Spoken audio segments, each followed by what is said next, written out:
But more exciting is my job here today, which is to introduce this man that I literally just met this morning. I want to be his best friend for the rest of my life. He's got one of the most fascinating resumes, and it really is an honor for me to present him. He's Senior Vice President and Managing Director of the Campaign for Grade Level Reading at the Annie Casey Foundation. Ralph Smith calls himself a recovering law professor. I love this. I want to be able to copy his bio and just make it my own, but I love this, so I'm going to take the time to read it. But he acknowledges that his background as a corporate and securities lawyer helped him to appreciate the role of markets and the private sector and the value of cross-sector collaboration. So bringing together unusual allies and unlikely champions has been a hallmark of Ralph Smith's work at the Casey Foundation. From his leadership in supporting fathers in their critical role in children's lives, to mobilizing communities to be change agents in improving the outcomes for vulnerable children and families, to promoting reforms that help ex-offenders become productive citizens. As Managing Director of the Campaign for Grade Level Reading since 2010, Ralph has been forging consensus around ensuring that children reach the critical developmental milestone of reading on grade level by the end of third grade. Ralph has made his early mark in academia by teaching corporations and securities regulation at the University of Pennsylvania, but it was his years of serving the Philadelphia School District as Chief of Staff and Special Counsel that helped him understand the interplay between what was going on in the schools and the classrooms and what was going on in the lives of kids at home and in their communities, which he said were, quote, major contributors to the success or lack of success of young people. So working with Casey leadership to quote unquote put families at the center of the foundation's efforts to improve outcomes for disadvantaged kids is among Frank's proudest accomplishments at Casey. Another one is helping to build a culture where people are encouraged to take risks and to get personally involved in their work. I love this quote from him. What crystallizes the moral imperative to act is the awareness and belief that acting can make a difference. Well said. Mr. Smith, my pleasure to introduce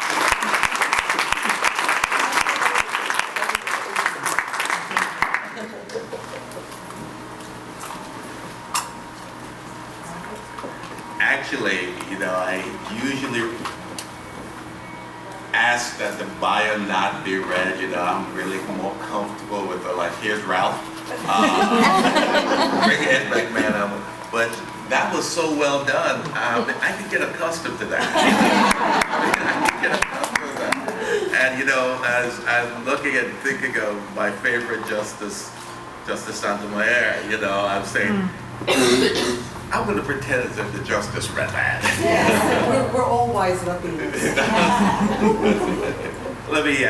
I'm delighted to be here, and I told Alana I was delighted with the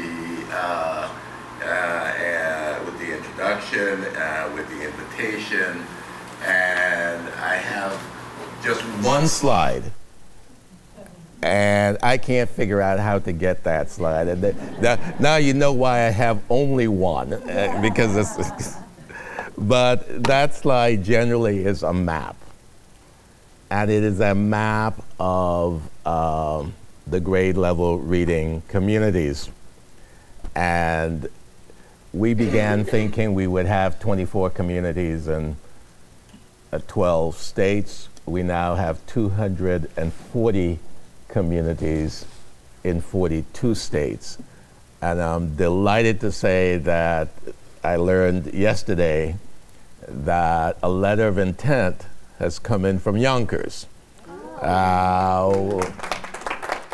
which launches the process, and we're looking forward to have Yonkers join 7 other communities in New York as a part of this grade level reading network. And I'd like to tell you a little bit about the network. But first, I've got to say, having the chance to sit and listen to Carol and to Susan is sort of worth the price of admission. It's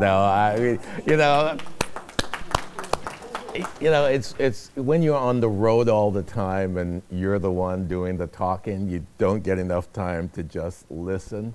And hearing them back to back this morning was really a special gift, because they're both so good in what they do, and you put them together one after the other, and you've got something quite special. So whoever planned this morning's program, I am delighted to be on it, but I would have been delighted just to be attending it. It was great.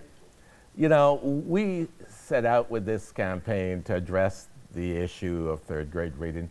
Well, let me tell you how we got here. At the Casey Foundation, we cut our teeth on juvenile justice and child welfare. We believe that public dollars spent in those systems all too often are wasted, that those systems don't do a really good thing for a whole lot of kids. We take kids away from their families, from their homes, from their communities, and quite often we look at those kids years later, and their kids are in the homeless shelters and in the adult correction systems and have ruined lives. So as a public sector, we have much to be concerned about. So that has been the work and mission of the Casey Foundation for over half a century. But what we know is that what we see in the child welfare and the juvenile justice system, what we see often are the symptoms of poverty, and the sort of the repetition of poverty. So we look for opportunities where we could do something directly about poverty. And there's a proposition that I want to put out here, because I think it's a proposition undergirding all of our work. And the proposition is that poverty is too costly to be sustained.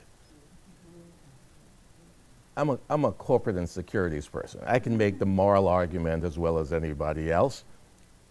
I don't think there are enough of us who can win the moral and social justice argument. I think we've got to make the more practical argument. Poverty is too costly to be sustained. It's costly in terms of money. It's costly in terms of human capital. It's costly in terms of productivity. It's costly in terms of personal security, domestic tranquility. It is costly in terms of the reputation of this nation in the rest of the world. And as we confront a world where people who have no hope are turned into fairly outrageous means to have their voices heard, if we intend really to prevail, we're going to have to be a beacon for formerly helpless and hopeless people having an avenue and a pathway to success. We have enormous amount of work to do, and it's time that we came together and figured out how to do it. So we're looking for ways to disrupt poverty. And about a decade ago, Ron Haskins and Belle Sawhill came together and published their book on opportunity. And it says, we know what it takes to get young people out of poverty. And it's three things. And no offense to our researchers, social scientists in the audience, it's rare that social scientists can say there are three things about anything. And it's even more rare that they can say there's a 92% likelihood. So when somebody says that, you listen. Haskins and Sawhill says, three things have to happen that will absolutely get a young person out of poverty. One, they've got to graduate from high school. Two, they've got to get and keep a job. And 3, they've got to delay pregnancy, childbirth, and parenting until they're 25 years or older or married. Do those 3, and you're on the pathway to opportunity and out of poverty. Well, we know the 3rd, this issue about pregnancy, childbirth, is culturally loaded and will lead to a whole lot of conversation and argument. At the time, the 2nd, which was get and keep a job, that came out in the middle of what we now call the Great Recession. And so when parents were losing their jobs, having an aspiration that kids would get and hold jobs was a little tough. But the important thing is that for the majority, for a large portion of the lowest income kids, number 2 and number 3 didn't matter because they were missing number 1. They're not graduating from high school. And for that group, the lowest income kids in this society are not graduating from high school, and the numbers, the high school graduation numbers mask that. Every time somebody tells you that 87% of the kids are graduating from high school, forget about challenging the meaning of the diploma. Ask them, who's the other 13%? Just ask, who's the 13%? And we'll find it's the lowest income kids in our society who are not graduating from high school virtually any place. So for us, that became the challenge.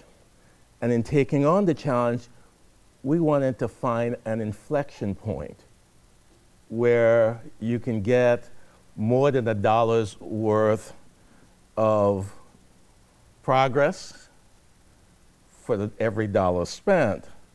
And that inflection point for us was grade level reading.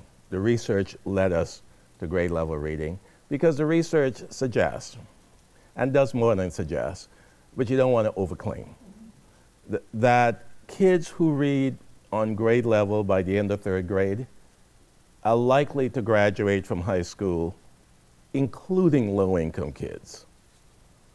And kids who do not read proficiently by the end of 3rd grade are less likely to graduate from high school, especially low-income kids. And I quickly exempt the kids of everybody in the room, including my own. My kid wasn't reading on third grade level by the end of 3rd grade, and there were probably people here who would raise their hands. But what we know is those of us who have the resources, you know, those poor kids have more tutors and camps and whatnot.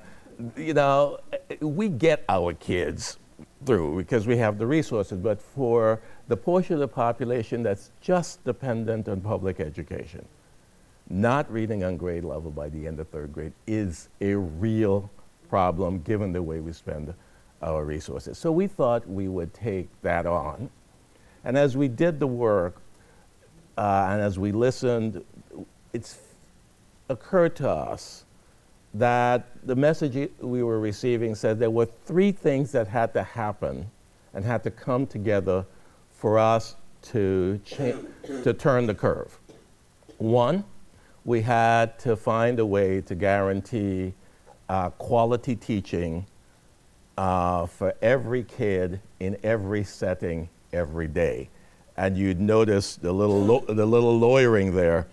We changed from every classroom in every school to every setting every day. And that allows us to get beyond the school and to get kids at home and get kids in their child care centers and with their providers or whomever.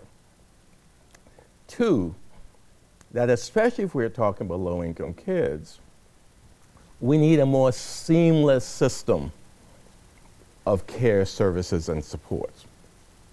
And when we think about that, we immediately go to criticizing the public systems and we talk about how health and schools and fairly chaotic. But when we look at the social sector, we're equally chaotic.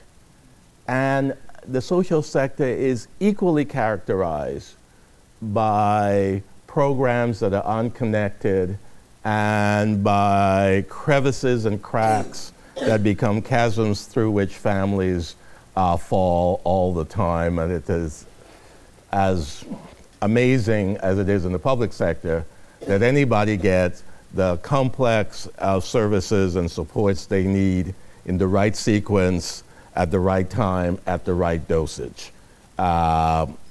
It's totally surprising when that happens. So we need quality teaching, we need a more seamless system of support, and we need community-owned solutions to those problems and challenges that are outside the school door.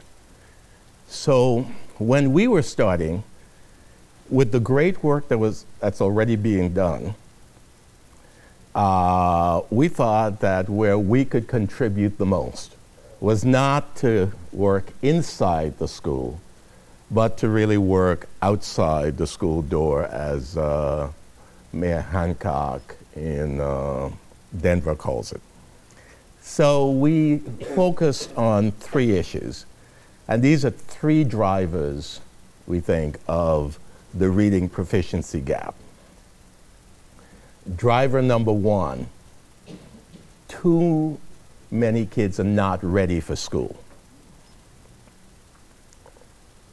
Too many kids, number 2, are missing too much school. And thirdly, too many kids are not engaged over the summer and get on the summer slide. Now, focusing on these have really helped us to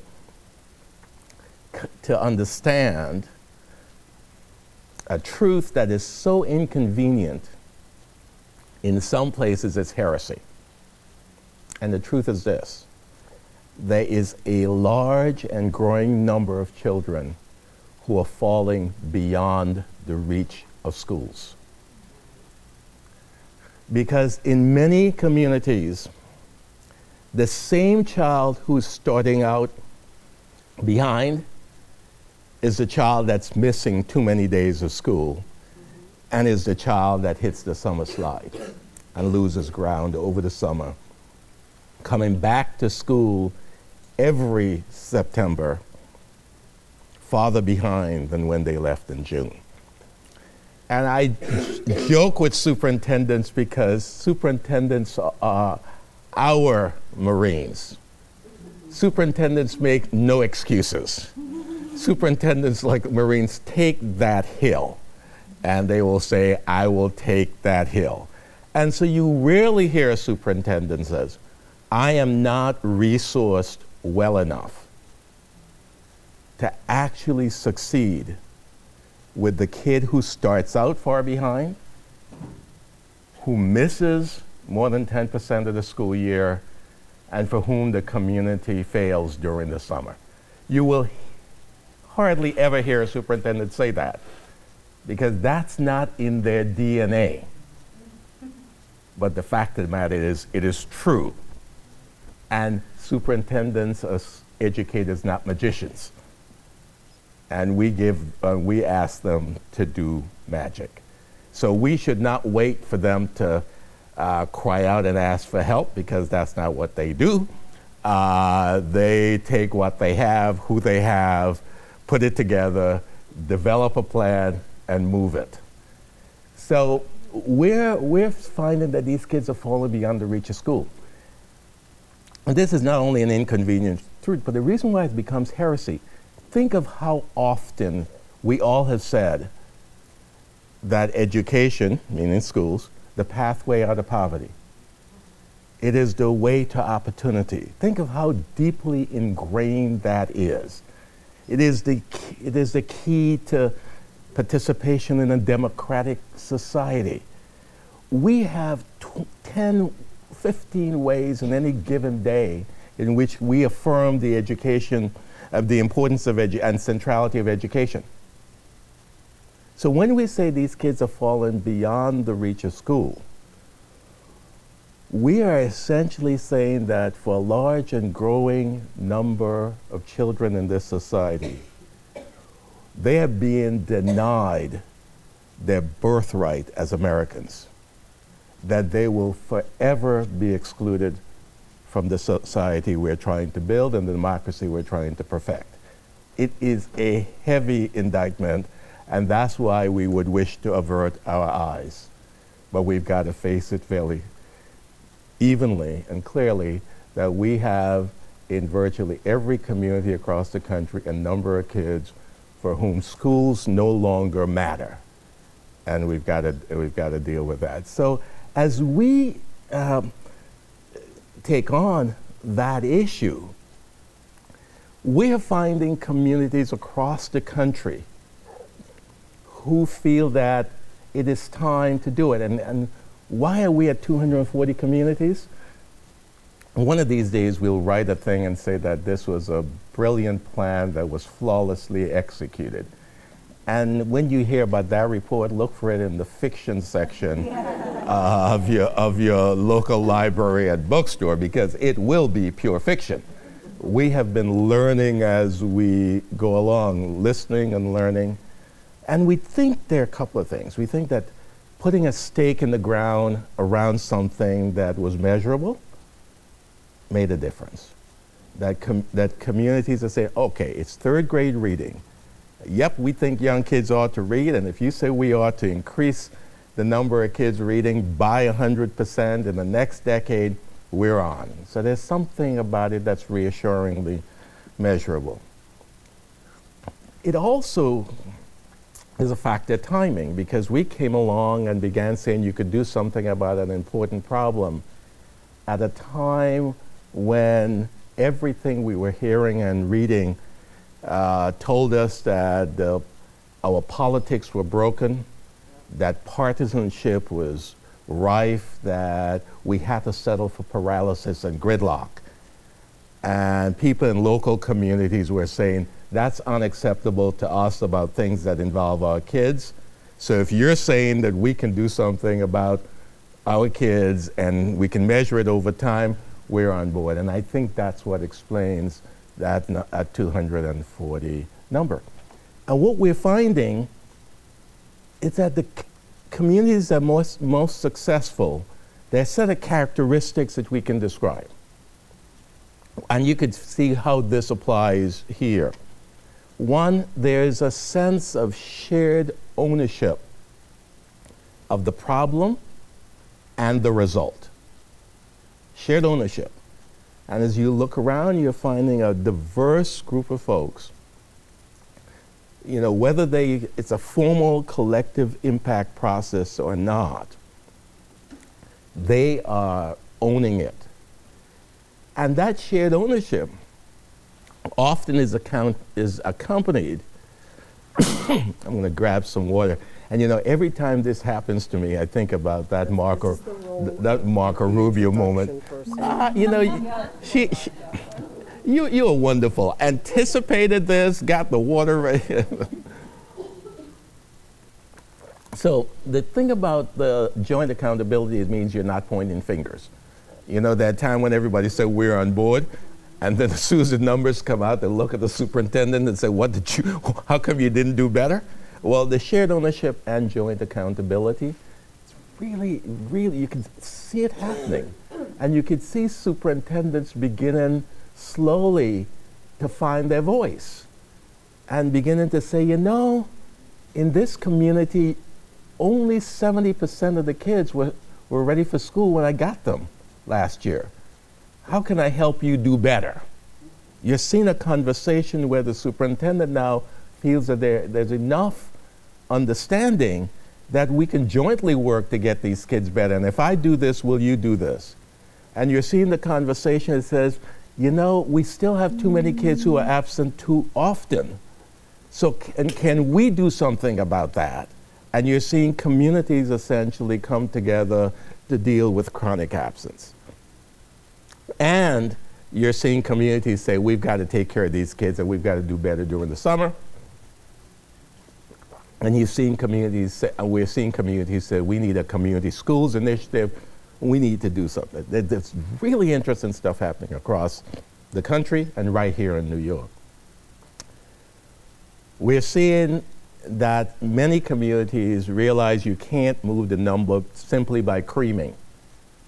You've got to look at the most vulnerable kids, the kids in the bottom quartile of the class, and being willing to take on those kids. We're seeing some very interesting things on data.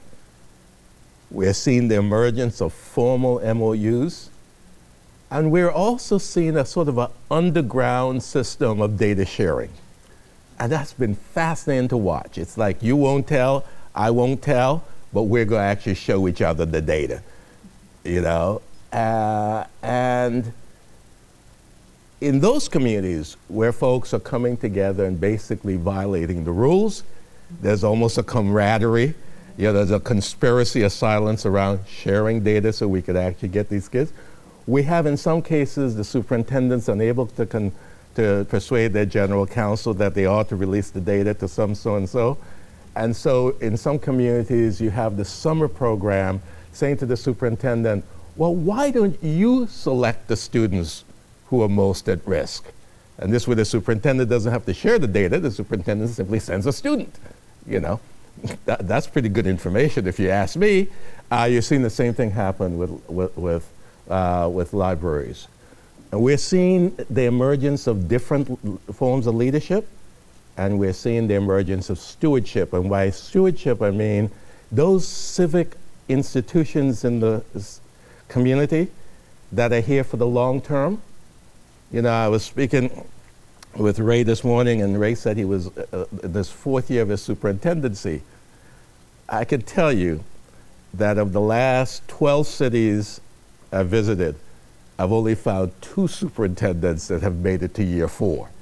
The churn at the top of school districts is simply amazing, and it's not at all constructive in terms of having long-term plans. So when the United Way, when the Community Foundation, when the Chamber of Commerce steps up and say, we're going to be in this for the long run, it makes a big difference. Let me offer just a few more things. There's a timekeeper back there someplace, and how much more time do we have?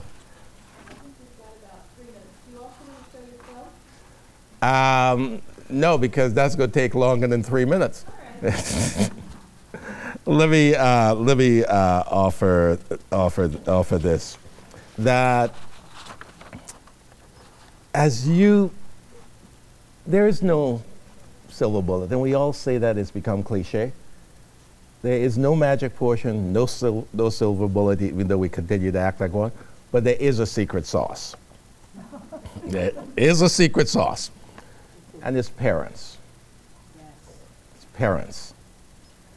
And you know, much as we love kids, there are people who say we love cherubs, but we settle for kids. And we settle to kids until they become adolescents with those angles and whatnot, angles and attitudes, and then we're not so sure we love kids. But for kids, we're okay. We're not so okay with the inconvenience of the adults to whom they attach and in their lives.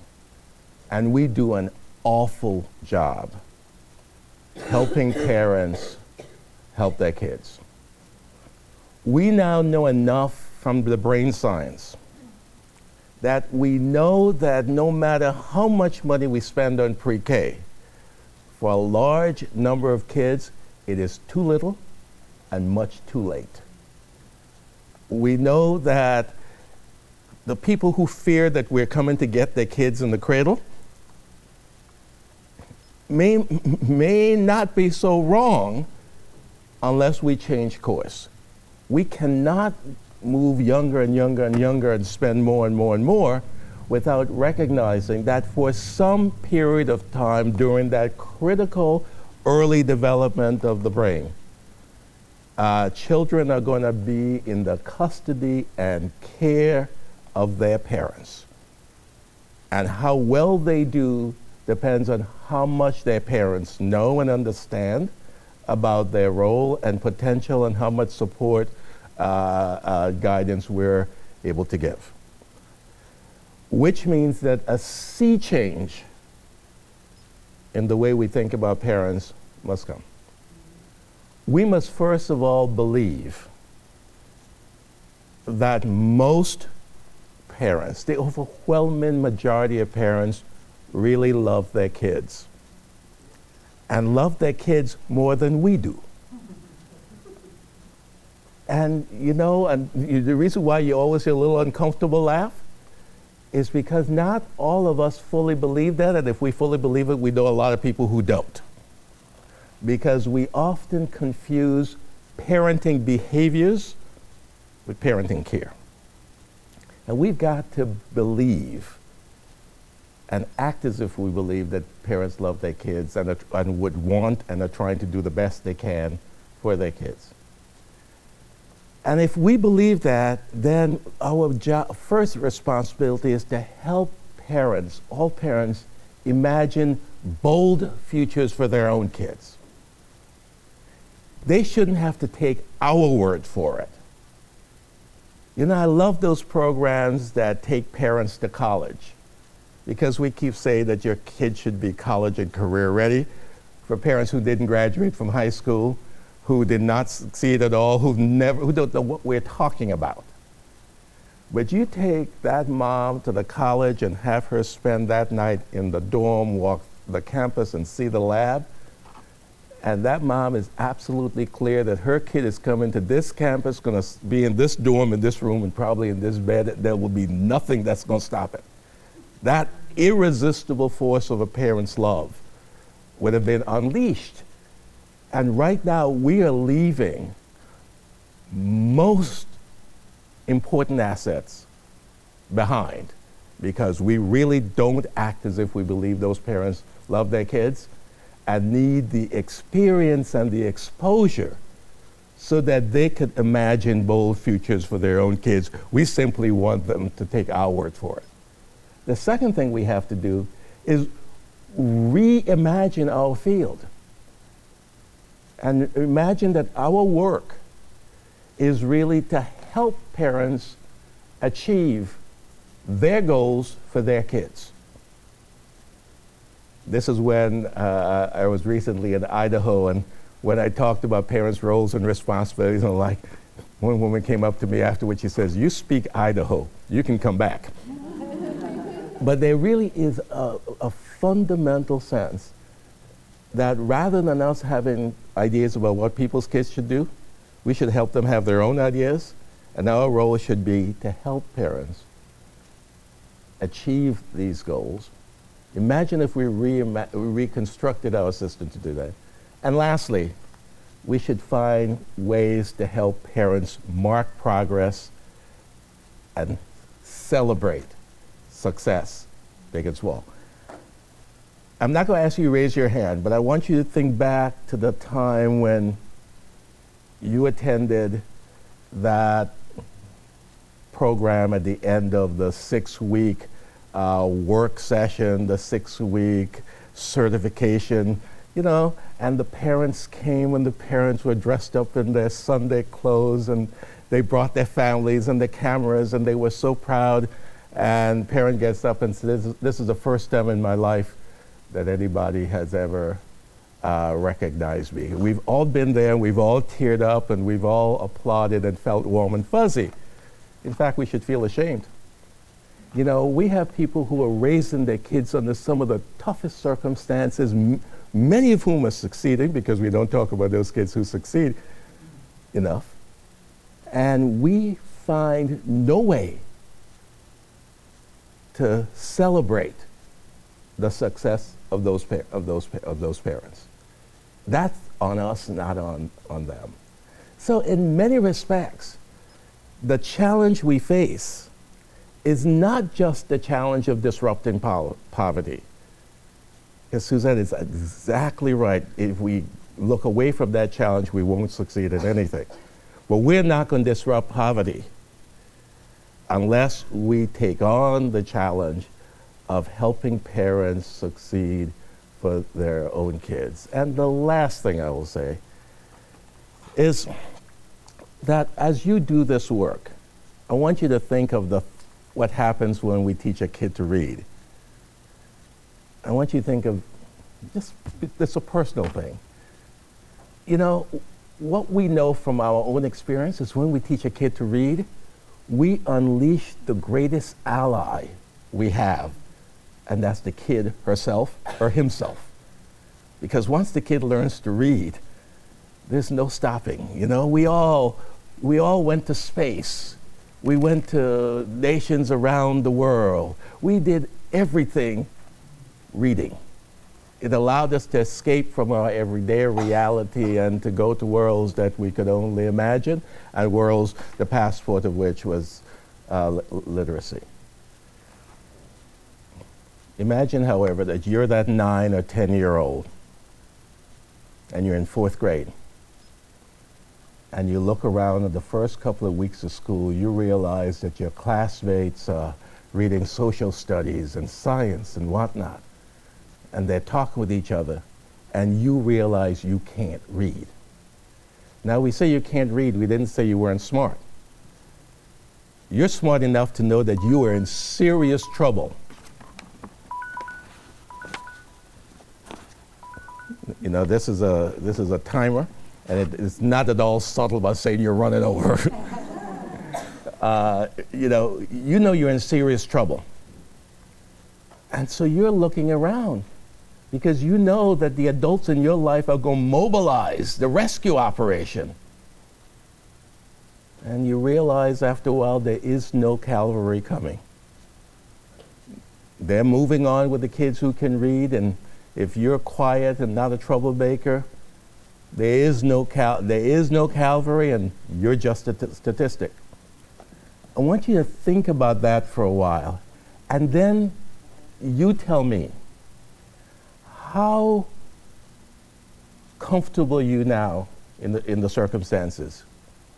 How likely you're going to muster the discipline to resist being the class clown and resist being disruptive? How likely is it that you're going to respect your fellow students and trust the adults in your world? You know, when we think about what happens to that kid in 4th grade, we understand why some people say that kids leave school in 8th, 9th, or 10th grade, but they actually drop out in 4th. You know, those are the stakes, and as you think about this work in this community, the choice you're making is whether we want more of those energetic, wide-eyed, the world is mine 3rd graders who are now, you know, the authors of their own future in a way, or whether you want more of that 4th grader who feels disappointed, left behind, dim prospects, and who we bet will populate our juvenile justice system and our adult criminal justice system. The choice we're making is which one of those kids we would prefer to have in our community, and we would prefer to be the parents of the next generation. That's the choice we make in every one of these communities, and I am delighted to be here in a community that's making the right choice. Thank you very much.